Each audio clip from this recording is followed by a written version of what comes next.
So the question is, what is the most deadly bacterial disease in the world? Well, it is the Mycobacterium tuberculosis, which causes the disease tuberculosis, or TB. Now, tuberculosis is very, very interesting. I had no idea it killed 1,800,000 people every single year worldwide.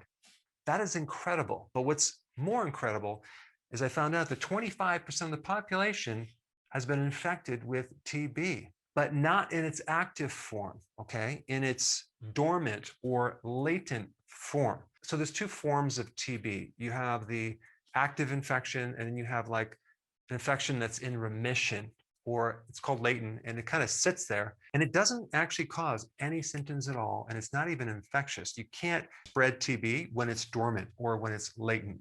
Well, it's something that I couldn't really find a lot of information on. You see, what's really missing when you deal with infections is your own immune system. That seems to be neglected, and instead we focus more on the antibiotics and other treatments, which I'm going to get to. But for people that have an active TB infection, they usually have a chronic cough, and they might have some mucus that has some blood in it. They have a fever, they get back pain, they lose weight, they might have night sweats, and they might just have these mild symptoms for months. And another unique thing about TB is that apparently it takes 8 to 10 weeks before it even shows up on a test. So you might be infected, but not really know it for weeks. Now, a big problem with the treatment of TB is you're given multiple antibiotics for months and months and months. And the problem is that you might be at risk for getting antibiotic resistance, okay? Like 13% of the people who get treated become resistant to the antibiotic, and then it doesn't work at all. So then what are you going to do?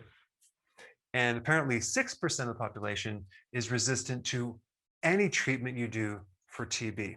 So I want to share something interesting about these antibiotics. There's some things you need to know. Number one, antibiotics do not do anything for viral infections, okay? They don't do anything for fungal or yeast or candida infections. And 60% of all antibiotic treatments have been shown to be unnecessary because a lot of these infections were viral or fungal or yeast infections. And a really big complication of this is antibiotic resistance, because then you start developing these super bugs. I mean, the same exact thing is happening in agriculture. When you're killing off these microbes in the soil, you start to get super bugs, and then now you have a problem with these pathogens that are very, very difficult to kill.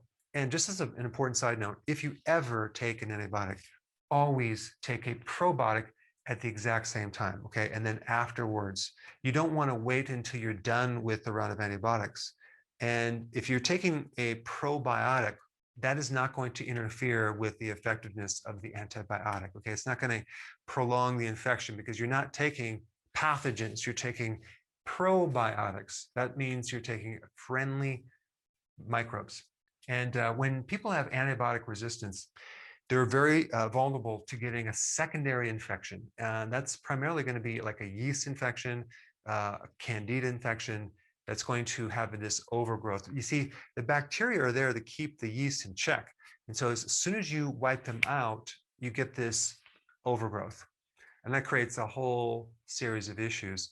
Another really major side effect of antibiotics is brain side effects. I'm talking about cognitive loss of memory, brain fog, confusion, psychosis, major depression, anxiety, irritability. So you'll have mood changes and cognitive changes. Now, there's something else that's very interesting about TB that I want to share with you. I talked about the active form and the latent form. And usually if someone's going to get the active form of TB, it's going to be within 1 to 3 years. However, they could get it later in life, okay? But the percentage of you getting it becomes less and less. So what would increase your risk of getting it down the road? Well, if you live in the northern hemisphere, you're more at risk. Also, you're more at risk during the winter months. So what's common about these two items right here? And if you guessed low vitamin D, you are correct, because vitamin D deficiencies increase your risk of the active form of TB by 5 times.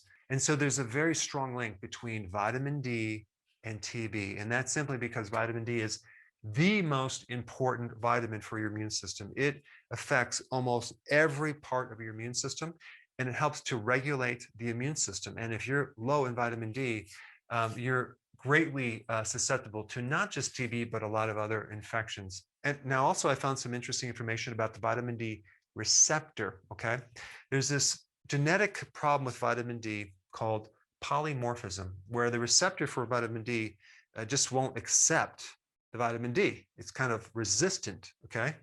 And so if you have this genetic defect, you're going to be more susceptible to getting TB. And more people are getting assessments for their DNA. And there's a lot of great information you can find from that, by the way, various weaknesses that you can then strengthen epigenetically. Also, people that have post-traumatic stress syndrome are more likely to get TB. Why? Because it activates cortisol. So stress activates cortisol, which not only lowers your vitamin D, but cortisol in general paralyzes your immune system. This is why so many people develop autoimmune conditions and all sorts of weird, strange illnesses right after major stress events, especially losses.